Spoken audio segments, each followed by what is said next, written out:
ప్రతిపక్ష నాయకులు ఫలితాలు రాకముందే ఓటమిని అంగీకరించే పరిస్థితుల్లో మరోసారి చెబుతా ఉన్నాం. సమయం పాటిస్తా ఉన్నాం. మేము పాటించే సమయాన్ని మీరు అసమర్థగా దయచేసి భావించొద్దు. మా నాయకుడు క్రమశిక్షణ మాకు నేర్పించాడు.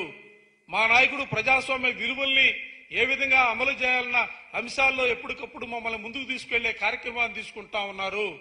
మాకు ప్రజాస్వామ్యం పట్ల నమ్మకం ఉంది.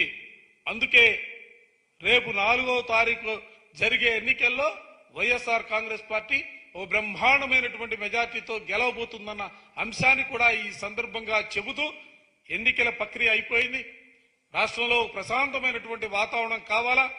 ఎన్నికల ఓట్ల లెక్కింపు రోజు కూడా ఎవరైతే దురుసుగా ప్రవర్తించారో వారందరినీ కూడా అవసరమైతే జైలుకు పంపించే కార్యక్రమాన్ని కూడా అధికారులు తీసుకోవాలని చెప్పి నేను ఈ సందర్భంగా మరోమారు రిక్వెస్ట్ చేస్తాను.